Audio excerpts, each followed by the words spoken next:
You're listening to the Options Insider Radio Network, the home of the Options Podcast. For more quality options programs, visit theoptionsinsider.com or search for Options Insider Radio Network in your podcast provider of choice. Listeners can also access all of our programming through our mobile app available in the iTunes and Google Play stores. Select programs are also available via live stream at mixlr.com/options-insider. That's mixlr.com/options-insider. Don't forget to follow along with your favorite programs and submit your own questions for the hosts at twitter.com/options, stocktwits.com/options, facebook.com/theoptionsinsider, or via questions at theoptionsinsider.com.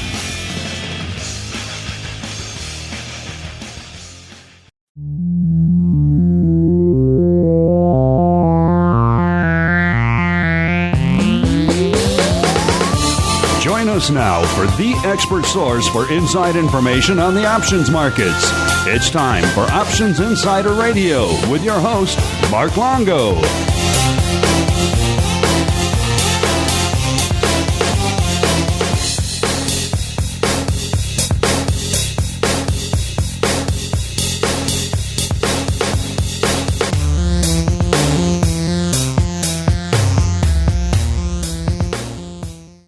Welcome back to Options Insider Radio, the interview program here on the old network where we welcome on guests from throughout the world of options and derivatives and sometimes beyond and proceed to pick their brains for the benefit of you, the listener. My name is Mark Longo from theoptionsinsider.com. If I sound a little bit different, it's of course because we're not coming at you from our studio. We're still in Chicago, but we're down the street here at the Trading Show Chicago. No rest for the wicked for us. We just did the Swan Advisor Forum, then the Options Industry Conference, and now that wasn't enough. A few more days here at the Trading Show. I'm amazed I still have a voice. Check in with me at the end of it and see how much of a voice I have left. But next up on the network is another newcomer. He is Michael Ourabah, the CEO over there at BSO. Michael, welcome to the program. Thank you very much, Mark. Hi, and thanks for having me on the show today. And Michael, as we want to do with all of our first-timers here on the network, why don't you go ahead and give our audience a little bit of an overview of your background in the financial space and what it is you guys do at BSO. Sure, absolutely. So we are a global telecommunications operator, an infrastructure provider for the financial community and the capital markets. I founded the company back in 2004 in Paris, and we grew the network and the footprint organically since then. It was kind of right at the time where electronic trading became popular, and there was a big shift in the industry towards that.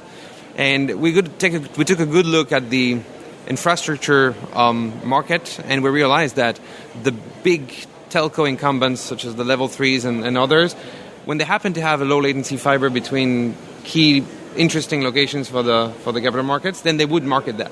But they were not necessarily thinking at how to address the market globally and support the ecosystem. So everybody was fighting for Chicago, New York, London, London, Frankfurt. We took kind of an opposite stance and thought, you know what, we're actually going to do the complete opposite, and we're going to serve the other 100 exchanges that are spread out in the rest of the world in emerging markets. More of a blue ocean type strategy. There we go. and build the lowest latency path between Western Europe and North America into these regions and intra-regions. So here we are now, 15 years after, with about 300 POPs on net worldwide on our network in over 45 countries. Numerous market-leading routes and enabling many prop trading firms, market data providers, tier 1 banks, or anyone in the ecosystem willing to expand in the emerging markets. We're the go-to partner for them most of the time. Our product portfolio ranges from very traditional Ethernet private lines and layer 2 network type services into much more extreme low latency type services on our RF, millimeter wave and microwave networks. In particular, we have a market leading product on the New Jersey Triangle between NASDAQ, MAWA, and Carter, MAWA, and Secaucus to serve the 3 big equity exchanges. So, and we're expanding, of course, that RF technology into many other markets, including Aurora, Cermak, a few others in Canada between TMX data centers and Nasdaq Canada in Equinix TR2. You see, we try to expand and push the footprint more and more. And more recently, actually, with the new asset class that crypto gives on the market and the way trading happens in the crypto industry, there's tremendous opportunities actually for a carrier like us to help the crypto market be a bit more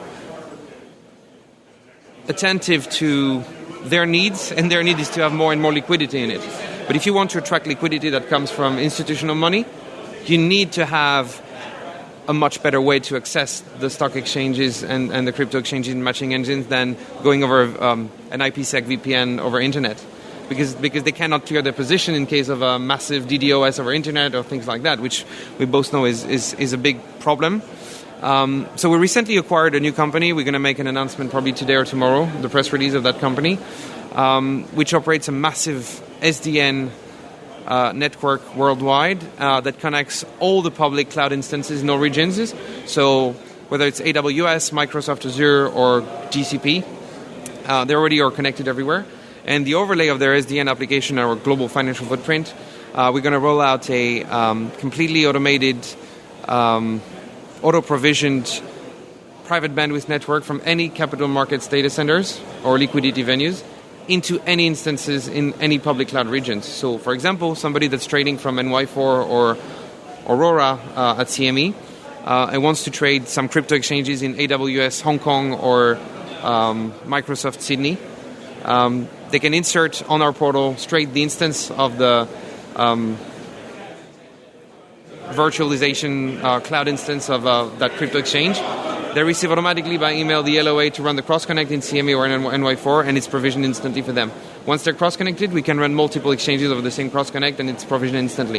So it's going to give a massive opportunity for having deterministic latencies to these exchanges instead of having random underlying internet routing and latencies, and guaranteed availability and SLAs to be able to be there and clear our position in case of an issue. There's a lot to unpack there, but we'll start. You already answered my first question, which was going to be, why is someone who's here focusing on the low latency HFT battle here in the States? Why are you headquartered in Dubai? But you already answered that question. That you started out going the opposite way, which is kind of fascinating. And we have a lot of guests over the years, you might imagine, focusing on the domestic side. Sure. But we haven't had a lot of guests, focusing on, let's say, outward in here to the U.S. Yep. So walk our audience through that a little bit. What's that been like developing and building out for the low latency market and low latency trading outside of the U.S.? Is it a lot of the same players, same race to zero that we're seeing here in the U.S. where everyone is spending orders of magnitude to shave off a millisecond here and a millisecond there, or is it a little bit different scene abroad? No, it's actually a good question. That's why I get paid the big bucks. Yeah. We can probably segment that in... I'm going to segment it in a few answers, but the first one is more a generic macro answer to your question on the market trends. Clearly, North America and the US in particular, this is still a massive amount of the liquidities and the trades worldwide. So let's be clear, it's still our biggest market in terms of revenue and profitability. But as the HFTs were seeking the alpha, when the margins were shrinking because of a very bullish market and going upwards trends markets, we really enabled them to enter all these emerging markets like Turkey and Istanbul, Moscow, Eastern Europe, Sweden, the Middle East with Dubai, Saudi Arabia, Israel, India, of course. That became a massive play for options between CME and NSE and BSE over there. DGCX, obviously, in Dubai for everything that's options gold related. And all the other locations, of course, like Johannesburg, Malaysia, Taiwan, mainland China, of course, with the Shanghai Futures Exchange. And it was mainly driven by Western Europe and American top HFTs that wanted to expand in these locations to seek that alpha. And it actually made a barrier to entry for newcomers and new HFTs that are much smaller and nimbler from the emerging markets to enter US or these markets very difficult, because the low-hanging fruits were already taken by these massive US players that were picking that in their market that they were competing before. So we kind of had starting to have this conversation with them where they were, how can you help us become as big as the top 3 Chicago HFTs? We said to them, well, you know what, that's an interesting thing. we can be an enabler for them to enter these markets in a more nimble way and cheaper way, because we have done so much R&D on our side to have feed handlers running on FPGA for our RF networks and all these very niche and specific products. So we're starting as well providing these type of products that are feed handler as a service for CME or other locations where these guys can't spend $5 million to develop for the next 3 years and still maintain competitiveness in their own markets. So US and European going outwards, yeah, that was happening since early 2000s. But overseas coming to the US, there's been two trends. The first one were regular capital market HFTs, and then the crypto prop trading of Asia, because there's many of them in mainland China, in Hong Kong, Singapore, India. These guys are actually the ones that come to us and say, wow, you know what, we know nothing to the capital markets, but we understand that if we want to be ahead of the game, we need to enter that space. But how can we do that? Because we are Generation Y people that's been trading over the public cloud, we're DevOps people, we don't know about all that stuff and all the regulatory requirements, how to deploy an infrastructure in these markets. How can you help us do that? So that's a trend that's been growing in the last few years. I would say actually year, even, as crypto is booming. And yeah, that's the trend.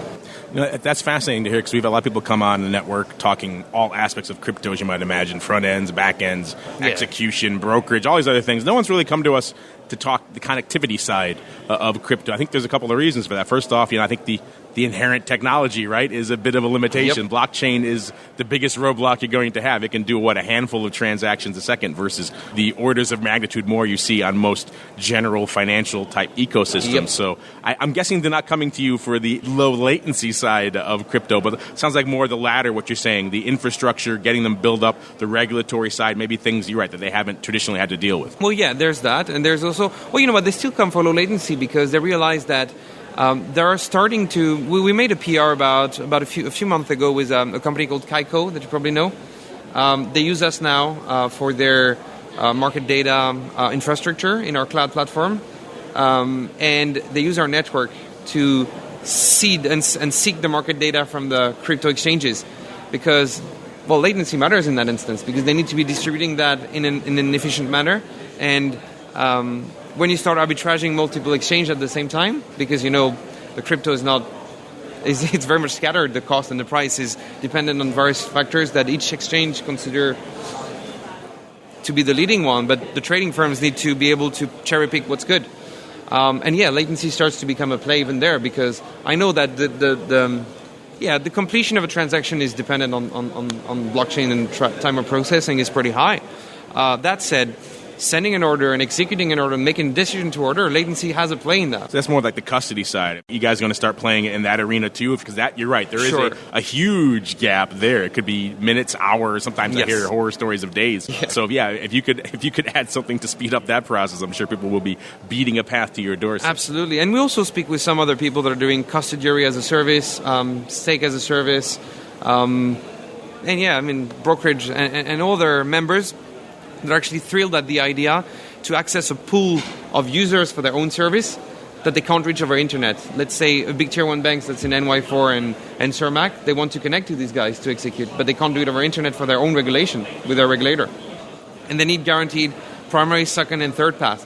So they leverage us to be able to do that. So that's actually the next stage, which is a crypto extranet that we're building, where we're going to have the major crypto players connected to us on an extranet, and once you connect to us, you can reach all of them on a portal by enabling connectivity to them.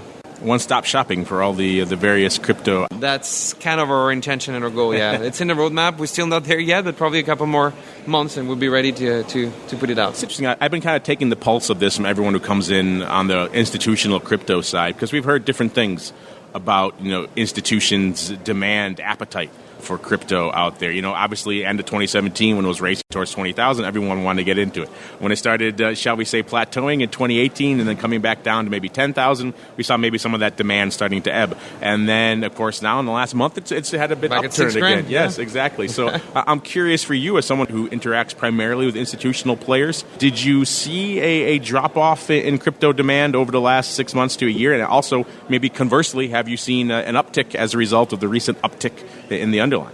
So on the institutional side, you can probably break it in two again. You've got the IB and capital market side of these institutional banks. They're going to follow the wind and where the market trends are. It's a no-brainer. It's their own money, it's their prop money, so they're going to do whatever it takes to make money and stick the alpha like an HFT. And the other side is like really the wealth management and the private banks side of these big banks. This is where most of the cash is located, obviously.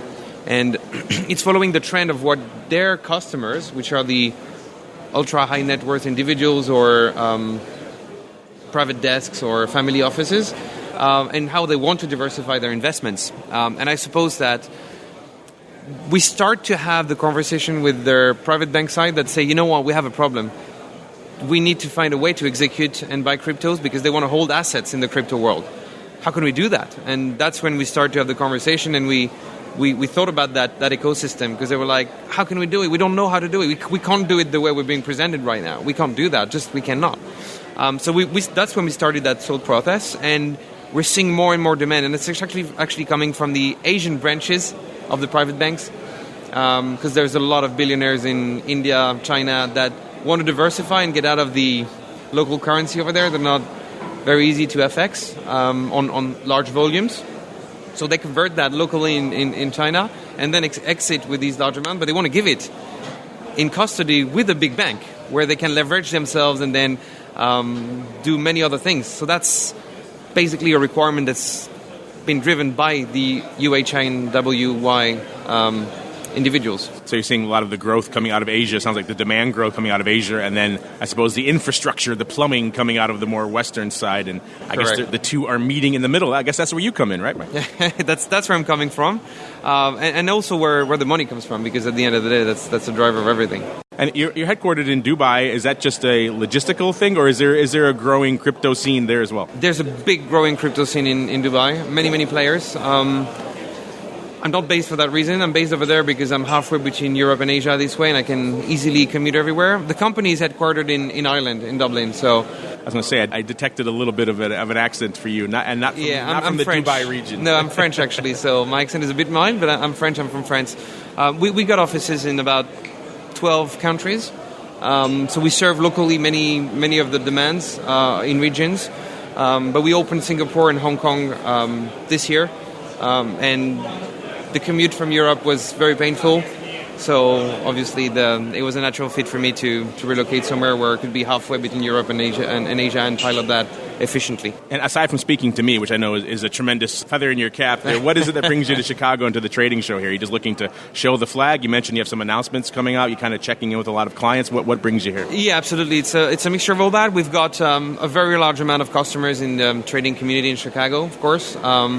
We work with the exchanges. They use us for their infrastructure as well. We work with the brokers, market data providers, front-end providers. We're pretty much at the core of any network infrastructure that this whole industry relies on. So it's a good time to take a pulse with the clients, see how they are, they're happy, what they want to see more from us, spread the good word of all the R&D and the good new products that we're pushing around.